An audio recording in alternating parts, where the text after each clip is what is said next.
Quentin Mark.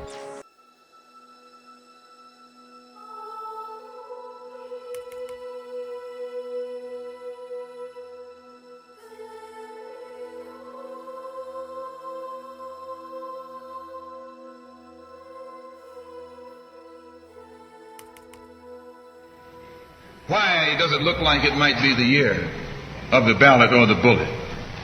Because Negroes have listened to the trickery and the lies and the false promises of the white man now for too long.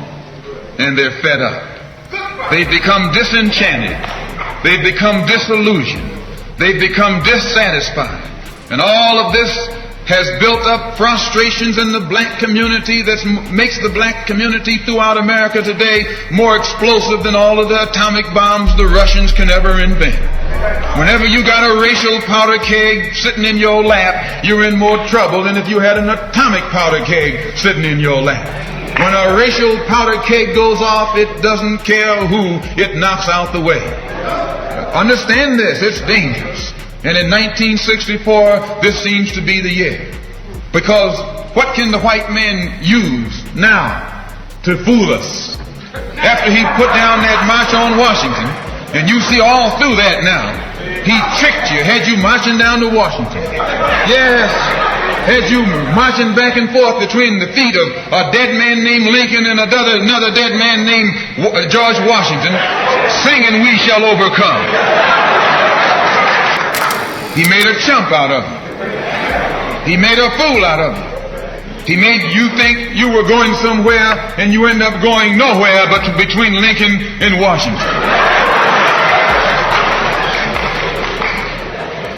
So today our people are disillusioned. They've become disenchanted. They've become dissatisfied. And in their frustrations they want action. You'll see this young black man, this new generation, asking for the ballot or the book. That old Uncle Tom action is outdated. The young generation don't want to hear anything about the odds are against us. What do we care about odds?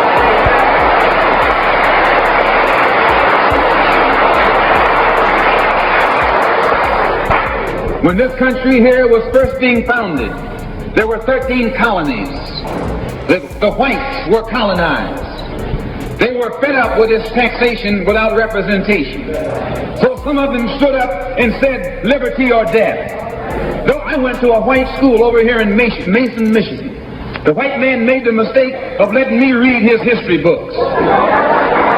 He made the mistake of teaching me that Patrick Henry was a patriot and George Washington wasn't nothing nonviolent about old Pat or George Washington. Liberty or death was what brought about the freedom of whites in this country from the English. They didn't care about the odds. Why, they faced the wrath of the entire British Empire. And in those days they used to say that the British Empire was so vast and so powerful when the sun would never set on it. This is how big it was. Yet these 13 little scrawny states, tired of taxation without representation, tired of being exploited and oppressed and degraded, told that big British Empire, liberty or death. And here you have 22 million Afro-Americans, black people today, catching more hell than Patrick Henry ever saw. And I'm here to tell you, in case you don't know it, that you got a new generation of black people in this country who don't care anything whatsoever about odds. They don't want to hear you old Uncle Tom handkerchief heads talking about the odds. No.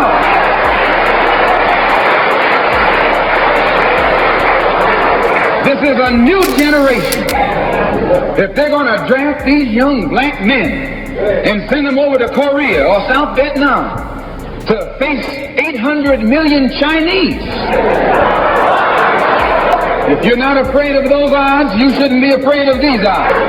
Why does this loom to be such an explosive political year? Because this is the year of politics. This is the year when all of the white politicians are going to come into the Negro community.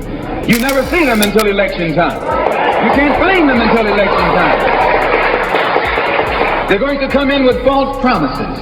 And as they make these false promises, they're going to feed our frustrations. And this will only serve to make matters worse. I'm no politician. I'm not even a student of politics.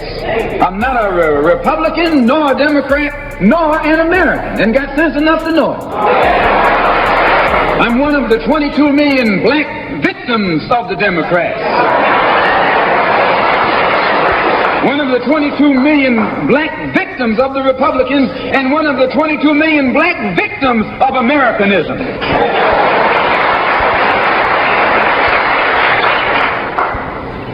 And when I speak, I don't speak as a Democrat or a Republican. I speak as a victim of America's so-called democracy. You and I have never seen democracy. All we've seen is hypocrisy. When we open our eyes today and look around America, we see America not through the eyes of someone who has enjoyed the fruits of Americanism. We see America through the eyes of someone who has been the victim of Americanism. We don't see any American dream. We've experienced only the American nightmare.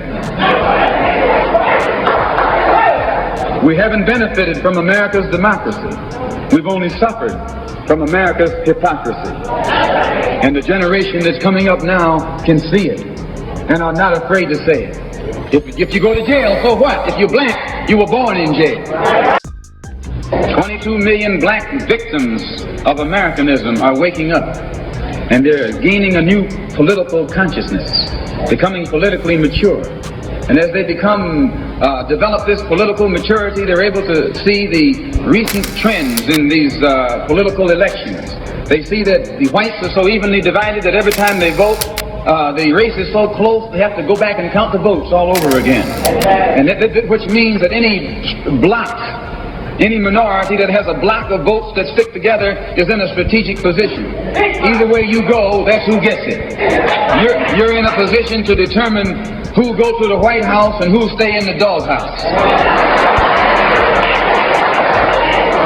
You're the one who has that power. You can keep Johnson in Washington, D.C., or you can send him back to his Texas cotton patch.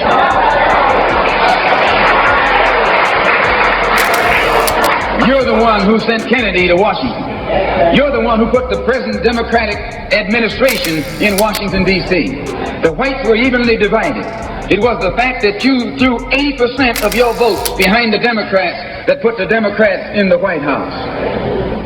When you see this, you can see that the Negro vote is the key factor. And despite the fact that you are in a position to be the determining factor, what do you get out of it? The Democrats have been in Washington, D.C. only because of the Negro vote. They've been down there 4 years. And all other legislation they wanted to bring up, they brought it up and gotten it out of the way, and now they bring up you. And now they bring up you. You put them first and they put you last. In Washington, D.C., in the House of Representatives, there are 257 who are Democrats. Only 177 are Republicans. In the Senate, there are 67 Democrats. Only 33 are Republicans. The party that you bash controls 2/3 of the House of Representatives and the Senate, and still they can't keep their promise to you. Anytime you throw your weight behind a political party that controls 2/3 of the government, and that party can't keep the promise that it made to you during election time, and you're dumb enough to walk around continuing to identify yourself with that party, you're not only a chump, but you're a traitor to your race. And what kind of alibi do they come up with? They try and pass the buck to the Dixiecrats. Now, back during the days when you were blind, deaf, and dumb, ignorant, politically immature, naturally you went along with that. But today, as your eyes come open and you develop political maturity, you're able to see and think for yourself. And you can see that a Dixiecrat is nothing but a Democrat in disguise. You look at the structure of the government that controls this country. It's controlled by 16 senatorial committees and 20 congressional committees. Of the 16 senatorial committees that run the government, 10 of them are in the hands of Southern segregationists. Of the 20 congressional committees that run the government, 12 of them are in the hands of Southern segregationists. And they're going to tell you and me that the South lost the war.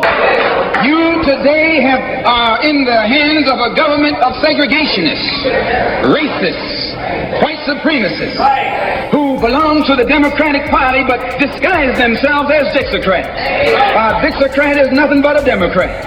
Whoever runs the Democrats is also the father of the Dixiecrats. And the father of all of them is sitting in the White House.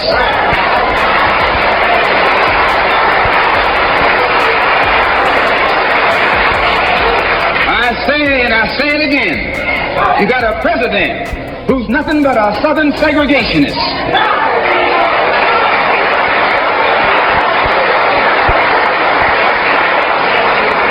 From the state of Texas. They'll lynch you in Texas as quick as they'll lynch you in Mississippi. Only in Texas, they lynch you with a Texas accent. In Mississippi, they lynch you with a Mississippi accent. Oh, I say, you've been misled. You've been had. You've been took.